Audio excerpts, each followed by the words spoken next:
রজব মাস আসলে আমাদের দেশে কিছু কুপ্রথা, কুসংস্কার চালু হয়। যে সকল কাজগুলো ইসলাম পছন্দ করে না, ইসলাম বৈধতা দেয় না, এমন কিছু কুসংস্কার কাজ আমাদের দেশে হয়ে থাকে। কেউ জিজ্ঞাসা করে, হুজুর রজব মাসে রোজা কবে রাখবো? রজব মাসের নামাজ কবে পড়ব? এ সকল কুপ্রথা যেগুলো ইসলামে নাই, এরকম কিছু প্রশ্ন করে। এজন্য আমাদের জানা দরকার আছে যে আসলে মেরাজ, রজব মাস, এই রজব মাসে আমাদের কি করণীয়। রজব মাসে আল্লাহ রাব্বুল আলামিন আমাদের নবীর উপরে একটি বিশেষ মুজিজা দান করেছেন। এই মাসের মুজিজা যে আল্লাহ তাআলা দিয়েছেন সেটাকে আমরা সবাই জানি মেরাজ। এই মেরাজের মধ্যে দুইটি পাঠ রয়েছে। একটাকে বলা হয় ইসরা, আরেকটাকে বলা হয় মেরাজ। কয়টা? দুইটা। একটাকে বলা হয় ইসরা, আরেকটা হলো মেরাজ। ইসরা বলা হয় জমিনের উপরে চলা, রাত্রের ভ্রমণ। রাত্রের ভ্রমণটা জমিনের উপরে চলা, এটাকে বলা হয় ইসরা। আর মেরাজ বলা হয় জমিন থেকে উপরের দিকে উঠার এই ভ্রমণকে বলা হয় মেরাজ। তাহলে আল্লাহর নবীর ওই মেরাজ এটা হয়েছে দুই রকম। একটা হলো ইসরা ভ্রমণ, আরেকটা হলো মেরাজের ভ্রমণ। কয়টা ভ্রমণ? এই শবে মেরাজ বা এই মেরাজ যে গঠিত হয়েছে তার একটি বিশেষ কারণ হলো আল্লাহর নবীর চাচা আবু তালেব রাসূল সাল্লাল্লাহু আলাইহি ওয়াসাল্লামের উপরে ঈমান আনে নাই, তথাপিও আবু তালেব রাসূল সাল্লাল্লাহু আলাইহি ওয়াসাল্লামকে ইসলামের জন্য সহযোগিতা করেছেন। আবু তালেব বেদিন ছিলেন, অমুসলিম ছিলেন, তারপরও আল্লাহর নবীকে সাহায্য করেছে। আল্লাহ তাআলা অমুসলিমদের মাধ্যমেও ইসলামের কিছু খেদমত করেছে। সেরকম অমুসলিমদের মধ্য থেকে একজন হলো কি? আবু তালেব। সে অমুসলিম কিন্তু ইসলামের খেদমত আল্লাহ তাআলা ওনারে দিয়ে করাইছে। আল্লাহ করাইছে ওনারে দিয়ে। এরকম যুগে যুগে এমন অনেক বিধর্মী আছে যারা সৎ, আদর্শবান, যারা ন্যায়পরায়ণ, তাদের মাধ্যমেও যুগে যুগে কিছু ইসলামের খেদমত হচ্ছে।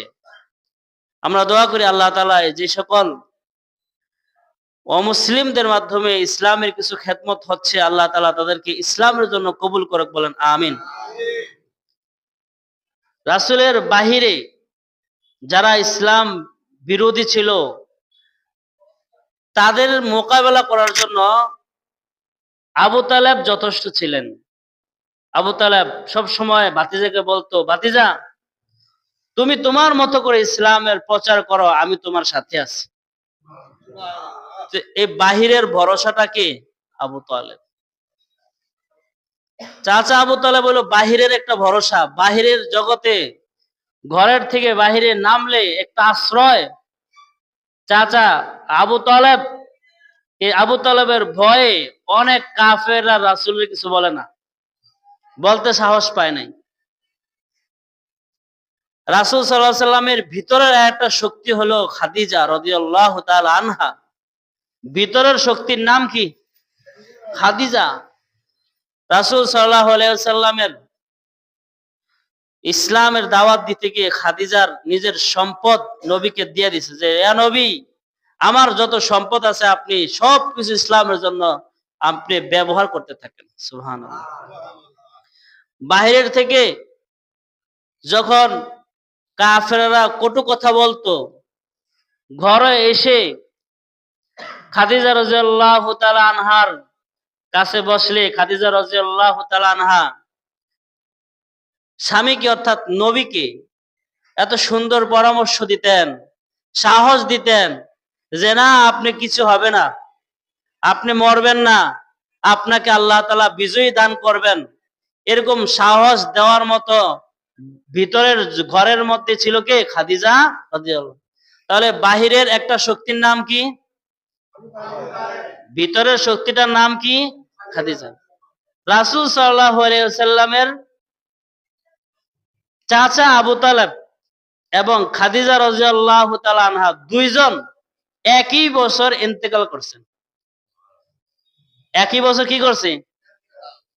নবুয়তের ৫ম বছর বয়সে খাদিজা রাদিয়াল্লাহু তাআলা আনহা ইন্তেকাল করেছে, চাচাও ইন্তেকাল করছে। এখন বাহিরের শক্তিও নাই, ভিতরের শক্তিও কি নাই। রাসূল সাল্লাল্লাহু আলাইহি ওয়াসাল্লাম চিন্তিত।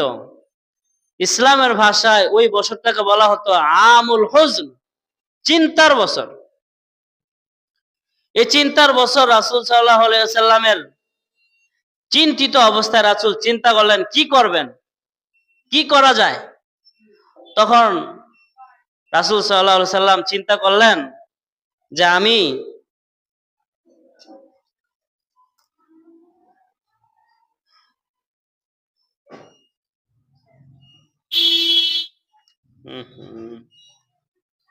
রাসূল চিন্তা করলেন আমার ঘরের শক্তিও নাই, বাইরের শক্তিও নাই, তাহলে আমি একটা সফর করি।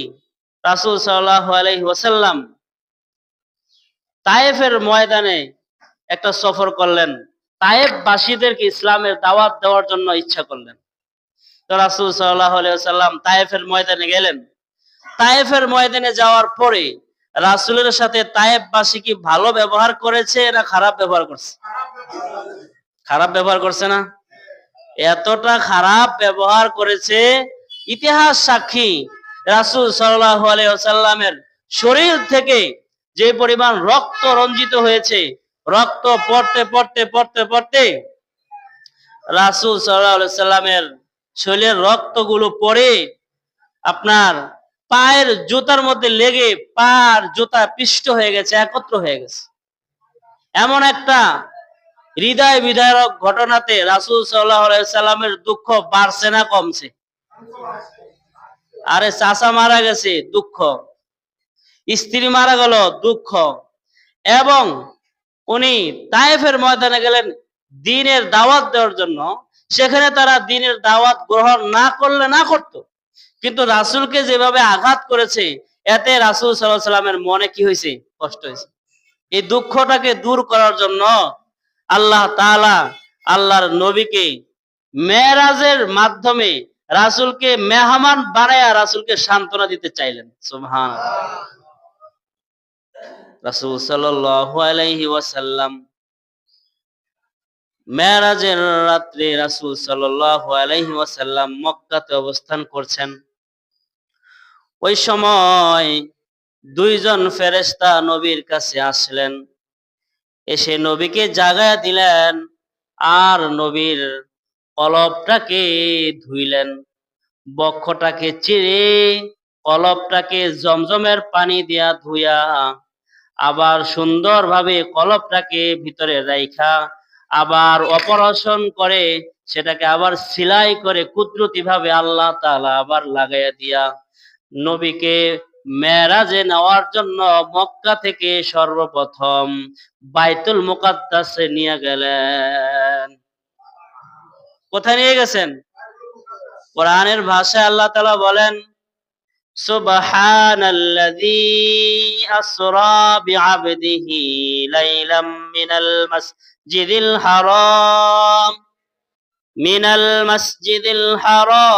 ইলাল মাসজিদিল আকসাল্লাযী বারাকনা লিনুরিয়াহু মিন আয়াতিনা।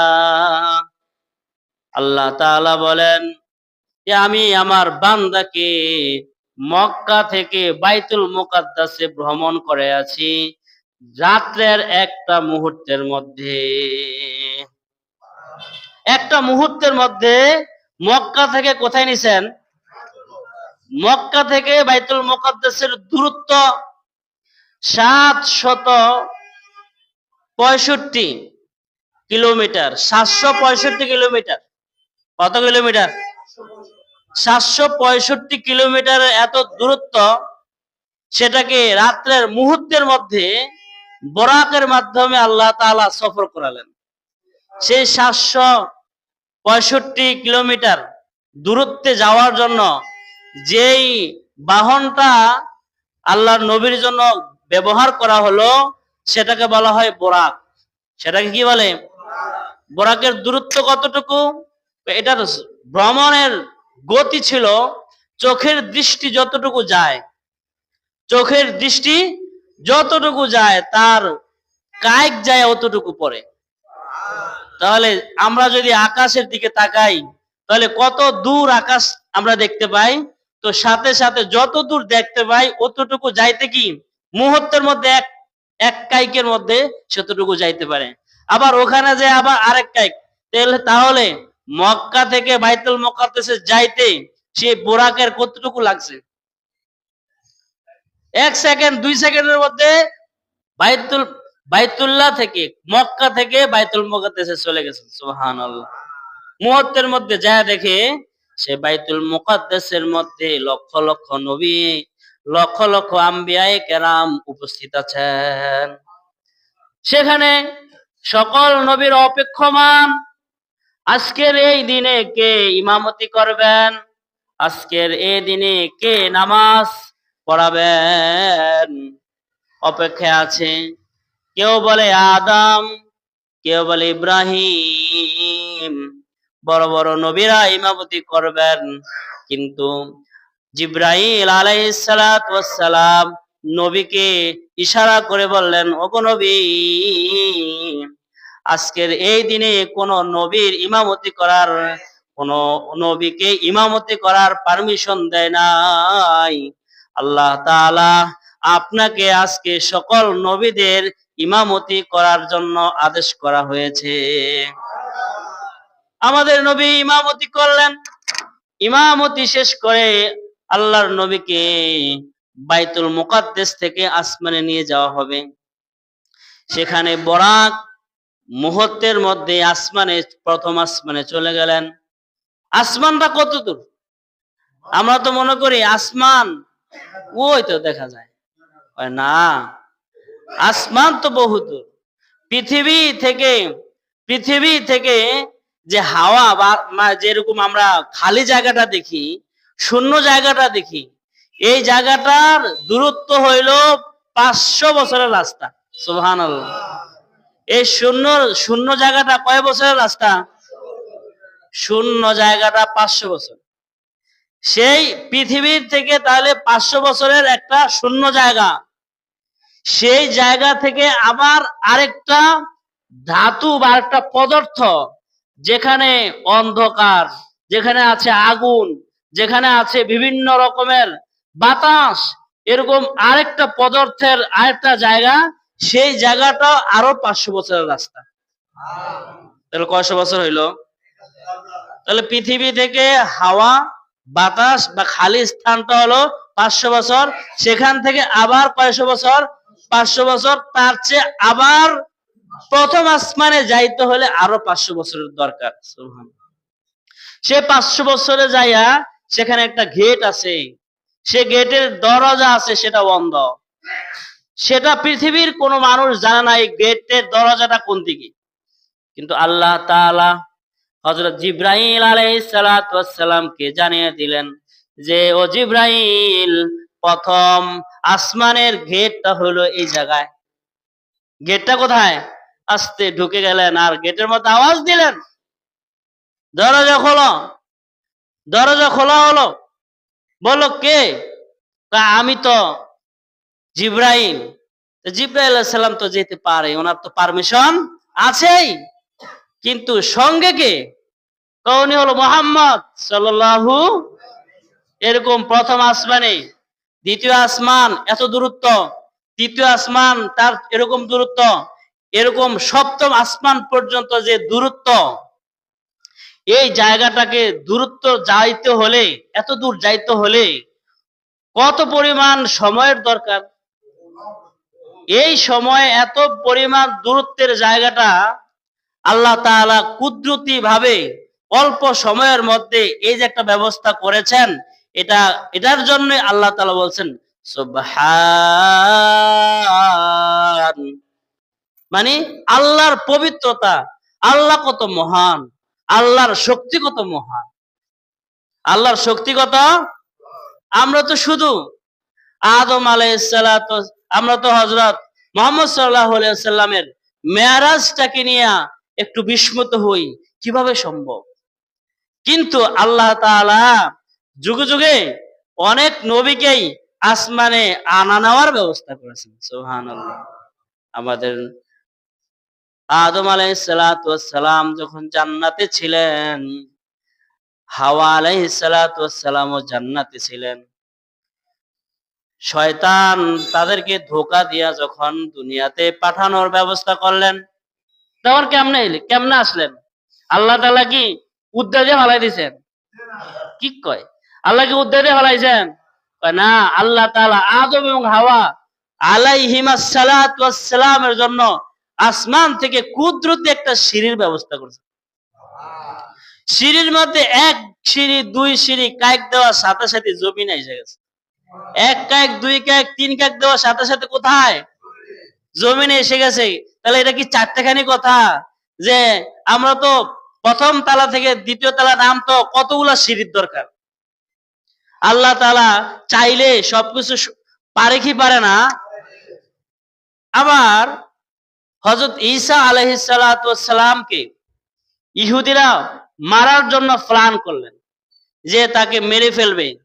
তখন ওই ঘরের মধ্যে, যে ঘরের মধ্যে হযরত ঈসা আলাইহিস সালাতু ওয়াসসালাম ছিলেন, ওই ঘরের মধ্যে ইহুদিদের 5 জন লোক প্রবেশ করছে। কয়জন? 5 জন লোক প্রবেশ করছে।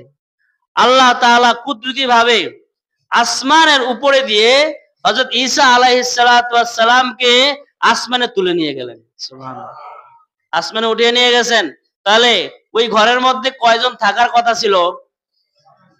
6 জন। একজন ঈসা নবী আর হলো 5 জন, মোট কয়জন?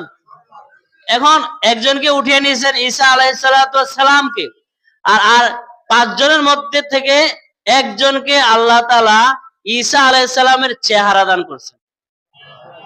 এখন ওই 5 জন খুঁজতে খুঁজতে যায় দেখে একজনকে তো ঈসা নবীর চেহারার মতো দেখা যায়, ধরে নিয়ে আইছে। আসলে কি ঈসা নবীকে আনছে না তাদের একজনকে আনছে? আসমানে যে ঈসা আলাইহিস সালামকে নিয়ে গেলেন, এটা কি নেওয়াটা কি সম্ভব না অসম্ভব? আল্লাহ তাআলার কুদরতি ভাবে সবকিছু কি সম্ভব। পৃথিবীতে আল্লাহ তাআলা এমন অনেক পদ্ধতি আল্লাহ তাআলা প্রকাশ করেছে যেগুলো আমাদের মাথায় ধরে না, ধরার কথাও না। হযরত ইব্রাহিম আলাইহিস সালাতু ওয়াসসালামকে নমরুদ যে আগুনের মধ্যে ফেলে দিয়েছে, সে আগুনের মধ্যে হযরত ইব্রাহিম আলাইহিস সালাতু ওয়াসসালাম 40 দিন আছিল। সুবহানাল্লাহ। কয়দিন ছিল? আল্লাহ তাআলা বলেন কুলনা ইয়া নারু কুনি বারদাও ওয়া সালামান আলা ইব্রাহিম। আল্লাহ তাআলা 40 দিন যে ইব্রাহিম আলাইহিস সালাম এই নমরুদের আগুনের মধ্যে ছিল, এই আগুন এক বিন্দু পরিমাণ, একটা ফসম পর্যন্ত পোড়াইতে পারে নাই। কি কর, মাথায় ধরেনি? এটা মাথায় তো ধরার কথা না। হযরত ইউনূস আলাইহিস সালাতু ওয়াসসালামকে আল্লাহ তাআলা মাছের মধ্যে 40 দিন পর্যন্ত অবস্থান করালেন। সেখানে কিছুটা ক্ষতি হলেও হযরত ইউনূস আলাইহিস সালাতু ওয়াসসালামকে আল্লাহ তাআলা জিন্দা নদীর পাড়ের মধ্যে পৌঁছে দিলেন। সহজ না কঠিন? আমাদের দেশে তো এটা মাথায় ধরে না। একটা মাছের পেটের ভিতরে 40 দিন পর্যন্ত থাকবে, মাথায় ধরে না। হযরত মূসা আলাইহিস সালাতু ওয়াসসালাম নীল নদের মধ্যে যখন লাঠি দিয়ে আঘাত করেছে, সাথে সাথে ওই নীল নদের মধ্যে 12টা রাস্তা হয়ে গেছে। বলেন না সুবহানাল্লাহ।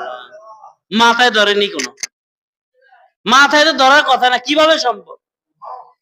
হযরত মূসা আলাইহিস সালাতু ওয়াসসালাম ওই লাঠি দিয়ে যখন পাথরের মধ্যে আঘাত করেছে। পাথর থেকে 12টা রাস্তার মাধ্যমে 12টা 12টা লাইনের মাধ্যমে আল্লাহ তাআলা পানির ব্যবস্থা করে দিলেন।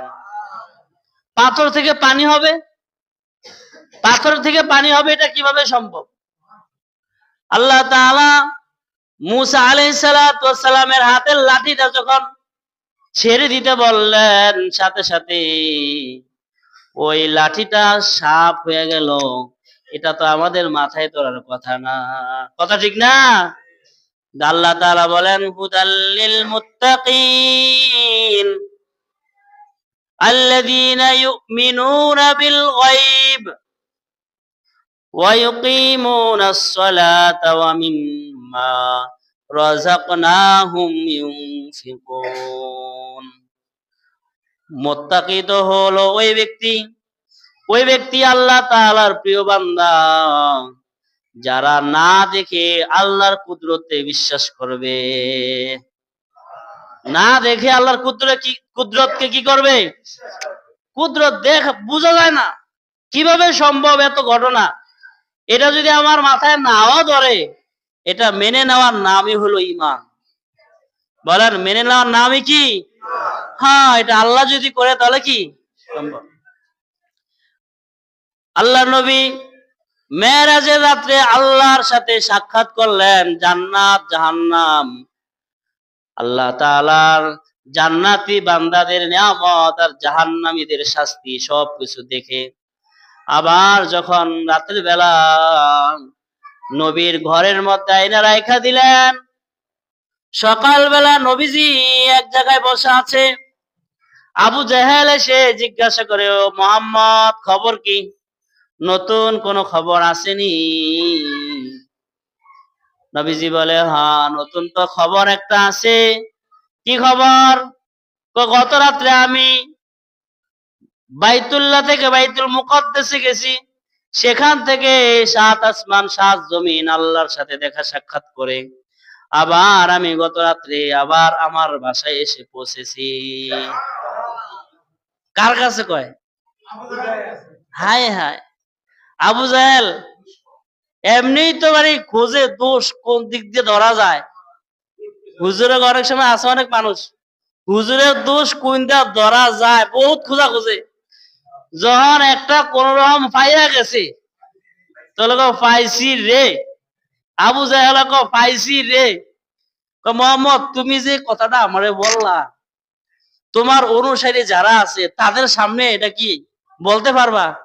হ্যাঁ, আমি সারা পৃথিবীর সকল মানুষের সামনে এটা বলতে পারবো। তাহলে তুমি একটু অপেক্ষা করো। আবু জাহেল মাইকিং করলো একটি ঘোষণা, সবাই চলে আসো, বিশেষ ঘোষণা। আবু জাহেল তো নেতা, নেতার ঘোষণায় তো একেবারে মুসলমান হিন্দু সবাই কি, যে ঘটনাটা বলার জন্য আল্লাহর নবী মানুষের কাছে যায় বলতে হইতো, এমন একটা কাহিনী হয়েছে যেটা বলতে হতো, সেটা এই প্রচারের দায়িত্বটা নিছে কে? আবু জাহেল প্রচার করে সব মানুষ একত্রিত করেছে, আর সবাই আসছে। আচ্ছা বলে, মোহাম্মদ, তুমি যে আমার একটু আগে কিছু বলছিলা, এটা আবার বলো। তা আল্লাহর নবী আবার বলছে, হ্যাঁ, আমি ইয়াকিন করে বলতে পারি, গত রাত্রে আমার মক্কা থেকে বাইতুল মুকাদ্দাসে সফর হয়েছে। সেখানে আল্লাহর প্রেরিত যত নবী ছিল সকল নবীদের আমি ইমামতি করেছি। সেখান থেকে আমি বাইতুল মুকাদ্দাস থেকে আমি 7 আসমান 7 জমিন ভ্রমণ করে আল্লাহর সাথে দেখা করে আমি আবার সেখান থেকে আবার এসে আপনাদের কাছে আসছি আজকে রাত্রের মধ্যে। সবাই স্তব্ধ, সবাই তো আবু জাহেলের দিকে তাকায়। আবু জাহেল কি বলে? আবু জাহেল বলতেছে, অবজেকশন, আপনি যে ওখানে গেলেন, তাহলে ওখানে আমার কিছু প্রশ্ন আছে। এখন প্রশ্নের কথা শুনে তো রাসূল সাল্লাল্লাহু আলাইহি সাল্লাম মানুষ হিসেবে একটু আতঙ্কিত হওয়ার কথা। আতঙ্কিত, মোটামুটি একটা পেরেশানি, শরীরের মধ্যে ঘাম। আমাকে প্রশ্ন করবে কি, আমি উত্তর দিব কি? আমি তো ভ্রমণ করেছি, গেছি আর আইছি, আমারে জিজ্ঞাসা করলে আমি কি বলবো? আল্লাহ তাআলা জিবরাইল আলাইহিস সালাতু ওয়াস সালামের মাধ্যমে পাঠিয়ে দিলেন, ও নবী আপনি ঘাবড়াবেন না, তারা যা কিছু প্রশ্ন করবে আমি আল্লাহর হুকুমে সব কিছু আপনার সামনে তুলে ধরব, কোনো টেনশন নাই। এখন যত প্রশ্ন করবে সব আপনার কাছে আসবে, আপনি দেখে দেখে বলে দিবেন। আবু জাহেল জিজ্ঞাসা করেছে, তোমাদের এখানে কে কে বাইতুল মুকাদ্দাসে গেছে, দাঁড়াও। তো সবাই বলছে আমরা গেছি। তো এখন সবাই যাওয়ানোর পরে কত, তোমরা তো জানো মোটামুটি বাইতুল মুকাদ্দাসের কয়টা দরজা আছে, কয়টা জানালা আছে, কয়টা ফ্যান আছে। আমাদের দেশেও কিছু মানুষ আছে বিভিন্ন মাহফিলে যায় ঘুরে, আছে না, উজানির মাহফিলে যায় যে কোন জায়গায় আজান দিছে বা যে কোনো জায়গায় হোক, শুধু উজানি না, বিভিন্ন জায়গায় কোন জায়গায় বাইরে নিবেছে, আর কোন জায়গায় কি, কোন জায়গায় রুমাল, কোন জায়গায় কম্বল, এগুলো কোন জায়গায় খানা চলতেছে, খানার মধ্যে কতটুকু বিল, এগুলো কিছু মানুষ আছে কি করছে, ঘুরে দেখছে। আর যারা মানে আসলে ছাচ্ছা সত্যিকারে মানে ওয়াজ শুনতে গেছে, তারা ভিতরে ঢুকছে, আর বাহিরে কি হয়েছে না হয়েছে কি খবর আছে? আমগো নবী কি এরকম যে বাইরে কি দরজা কি জানালা কি খবর আছে? এটি গন্ধ গন্ধ তো বহু সময় দরকার, সময় কই, নিচে গেছে পড়ছে, নামাজের ইমামতি দিছে বাড়িয়ে গেছে, এখন দরজা জিগাইছে, দরজা কইব কেমনে? আল্লাহ তাআলা কুদরতি ভাবে দরজা দেখাই দিছে, আল্লাহ নবী গনে গনে বলে দিছে, বলেন সুবহানাল্লাহ। জানালা কয়টা গনে গনে বলে দিছে, সিঁড়ি কয়টা গনে গনে বলে দিছে, সব কিছু বলে দেওয়ার পরে এখন কথা হলো যাইতে সময় যে রাস্তা আছে, আচ্ছা কোন কয়টা গাছ আছে, কয়টা বিল্ডিং আছে, কয়টা ঘর আছে, যাওয়ার সময় কি হয়েছে না হয়েছে, যাইতে যে গেছো না মানুষগুলোকে দেখা হয় না, একজনও না দেখা হয়েছে। যতগুলো প্রশ্ন করছে প্রত্যেকটা প্রশ্নের উত্তর আল্লাহ নবী স্পষ্ট ভাবে এবং সত্য সত্য প্রদান করছেন। এখন উত্তর শুনে তো সবাই মানে স্তব্ধার বন্ধ, জবান তার নাই, যে বিশ্বাস করতে না চাইলেও তো আর কি করতে হবে, বিশ্বাস করার লাগে। তো কথা তো হাসা, কথা তো কি সত্য, বিশ্বাস করছে। এরকম আল্লাহর নবীর এই মেরাজ, এটাকে প্রায় 26 জন সাহাবীদের মাধ্যমে এটা হাদিস বর্ণিত হয়েছে। কয়জন সাহাবী বর্ণনা করছেন? 26 জনের মধ্যে 21 জন সাহাবী হলো পুরুষ, আর 5 জন সাহাবী হলেন মহিলা। তারা এই হাদিসটা বর্ণনা করেছেন যে এই মেরাজ সত্য সত্য সত্য। সবাই তো মজলিস থেকে চলে গেছে, আর আবু বকর কিন্তু এই আবু জাহেলের ডাকে আসে নাই। আবু বকরের ডাকে কি করে নাই, আর সরি, আবু জাহেলের ডাকে আবু বকর আসে নাই, আবু বকর আসে নাই। তো এই মজলিস শেষ হওয়ার পরে আবু জাহেল রাস্তা দিয়ে যাওয়ার সময় আবু বকর রাদিয়াল্লাহু তাআলা আনহুকে দেখলেন, বলেন আবু বকর, কয় কি কয়, তোমার দোস্ত তো পুরাই পাগল, নাউজুবিল্লাহ কর না। কয় কি কয়, কেমনে হইলো? আরে কি কয়, নতুন এক খবর লই আইছে। কি খবর? কই যে এই 7 আসমান 7 জমিন সব এই মেরাজের ঘটনা। তো কতক্ষণ লাগছে? কয় রাত্রের মধ্যে বেলা ভ্রমণ করছে। কয় রাত্রে না, যদি বলে 1 সেকেন্ডের মধ্যে এ সব কিছু ভ্রমণ করে চলে আসছে, এরপরও আমি এটা বিশ্বাস করি। পুরা রাত তো বহুত দূরের কথা, পুরা রাত লাগতো না, 1 সেকেন্ডের মধ্যে যদি হয়ে থাকে এটাও আমি কি করি, বিশ্বাস করি। এই জন্যই আবু বকরকে উপাধি দেওয়া হয়েছে আবু বকর সিদ্দিক। এত সত্য মনে করছে, না দেখে বিশ্বাস করার নাম কি ভাই? ঈমান। ঈমান বলেন, না না দেখে বিশ্বাস করার নাম কি? ঈমান। নবীজির এই মেরাজ, এটা কি সশরীরে হয়েছে না স্বপ্নে হয়েছে? স্বপ্নে হওয়া কি অসম্ভবের কিছু আছে? আপনি ঘরে শুয়ে আছেন, আর এই মুহূর্তে আপনি আমেরিকায় যাইয়া ঘুরিয়া টুরিয়া আপনার টাকা পয়সা, অনেক টাকা পয়সা ব্যাগ বিটকিসের মধ্যে গেলে টাকা টাকা, এটা নিয়ে আপনি আবার লইয়া কইতেছেন এবার বাইর যা একটা বিয়া করিলাম, বিয়া কইরা বিল্ডিং টিল্ডিং কইরা অনেক কিছু করবো, খুব স্বপ্ন। একটু পরে আপনার মা ধাক্কা দিচ্ছে, উড়ো চাকা, অসভ্য করে না, উইটা যায় দেন কিছুই নাই। স্বপ্ন তো সম্ভব, কিন্তু আল্লাহর নবীর এটা যদি স্বপ্নে হতো তা আল্লাহ তাআলা বলতেন না এভাবে, সুবহানাল্লাযী আসরা বিআবদিহি লাইলাম মিনাল মাসজিদিল হারাম। আল্লাহ তাআলা কি বলছেন? সুবহানা। যেমন আশ্চর্য কিছু হলে আমরা কি বলি? সুবহানাল্লাহ বলি না? তা আশ্চর্য কিছু হলে সুবহানাল্লাহ বলা, এটা যেমন আমরা বলি, তো আল্লাহ তাআলাও আশ্চর্য বোঝানোর জন্য বলছেন সুবহানা। এটা যদি স্বপ্ন হয়ে থাকে তাহলে তো আমারও সম্ভব, আমিও তো যেতে পারি, আমরাও তো যেতে পারেন, সবাই তো যেতে পারে। এটা কুদরতি হবে যদি আল্লাহর নবীকে আল্লাহ তাআলা কুদরতি ভাবে দেখায়, তাহলে এটা হলো কুদরত, এটা হলো মেরাজ, এটাই হলো মুজিজা। আল্লাহর নবীর যতগুলো মুজিজা হয়েছে তার মধ্যে বিস্ময়কর আশ্চর্য মুজিজা হলো এটা। অনেকের তো বিশ্বাস হয় না, কিভাবে সম্ভব, কিভাবে সম্ভব? তো প্রথম উপরে উঠা তো সম্ভব না, কিন্তু বৈজ্ঞানিক যুগে এসে এখন অনেক বৈজ্ঞানিক আবিষ্কার করেছে, না হ্যাঁ, এই মেরাজ আমাদের নবীর জন্য হয়েছে, এটা সম্ভব। মেরাজ এটা আমাদের নবীর জন্য হয়েছে, এটা কি? এটা সম্ভব। কারণ আবিষ্কার করেছে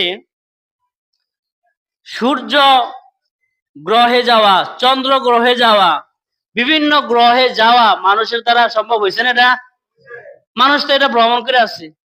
আসমানের উপরে বিভিন্ন গ্রহ নক্ষত্রগুলো অনেক বৈজ্ঞানিকরা বিভিন্ন ভাবে উপরে উঠে দেখে এসেছেন যে না, যাওয়া সম্ভব, তবে মানুষের দ্বারা সম্ভব না, মানুষের দ্বারা।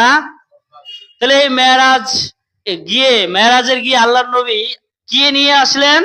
তো মেরাজে যাওয়ার পরে আল্লাহ তাআলা আল্লাহর নবীকে হাদিয়া দিয়েছে 50 ওয়াক্ত নামাজ। বলেন কয় ওয়াক্ত নামাজ? 50 ওয়াক্ত নামাজ। আর সূরা বাকারার শেষ 3 আয়াত, এটা মেরাজের রাত্রে জান্নাতে আল্লাহ তাআলা সরাসরি দেখা করে ওই আয়াতগুলো বলছেন। তো দুইটা হাদিয়া নিয়ে আসছেন। কয়েকটা নামাজ দিয়েছেন? 50। মুসা আলাইহিস সালামের কাছে আইসা কয় ওয়াক্ত নামাজ? 50 ওয়াক্ত। খাইছে একদম নামাজ শুনতো না, নামাজ একটা পড়তো না। যাও এটা কিছু কমই আনো। তো কমে আনতে যায়া আনতে আনতে আনতে আনতে 9 বার যাইয়া কমাইছে। এ কমাইতে যায় আর ফলে 5 ওয়াক্ত আইছে। আর মুসা নবী কয় আবার যে কমে আনো। নবীজি কয় আমার শরম লাগে, এতে কম আনবো, এর শরম লাগে না? যা হয়েছে ওইটাই চলবো। আমি আমার নবীর, আমার উম্মতের আমি বুঝানোর চেষ্টা করবো যে 5 ওয়াক্ত পড়ো। তো আল্লাহ নবীকে আবার ঘোষণা দিলেন, নবী আপনার উম্মত যদি ইহতিমামের সাথে 5 ওয়াক্ত নামাজ আদায় করে, আমি আপনার উম্মতের আমলনামায় 50 ওয়াক্ত সওয়াবই দেব। 50 ওয়াক্ত সওয়াবই আমরা কি পাবো। এই মেরাজের শিক্ষা কি রোজা না নামাজ? অনেকে আমাদেরকে বলে, হুজুর এই শবে মেরাজের রোজাটা কবে? শবে মেরাজের রোজা নাই, শবে মেরাজে কি আছে? নামাজ। জোরে কোন কি আছে? নামাজ। শবে মেরাজের নামাজটা কবে? হ্যাঁ, তো আটকাইছে। শবে মেরাজের নামাজ কবে? হ্যাঁ, কোন না কবে? এতক্ষণ যে ওয়াজ করলাম কি ও প্রতিদিন কোন না? শবে মেরাজের নামাজ কবে? এটা বুঝে না। শবে মেরাজের নামাজ কবে? অনেকে তো বুঝতেছে না। ওই 27 শবে রজবের 27 তারিখে মনে হয় শবে মেরাজের নামাজ। আরে না, শবে মেরাজে যে 5 ওয়াক্ত নামাজ আল্লাহ নবী নিয়ে আসছে, এই 5 ওয়াক্ত নামাজ কি ওই একদিন না প্রতিদিন? তো শবে মেরাজের নামাজ যদি জিজ্ঞাসা কবে, তা উত্তর কি হবে? প্রতিদিন। প্রতিদিন 5 ওয়াক্ত নামাজই হলো শবে মেরাজের নামাজ। এই প্রতিদিন 5 ওয়াক্ত নামাজ আমরা পড়বো।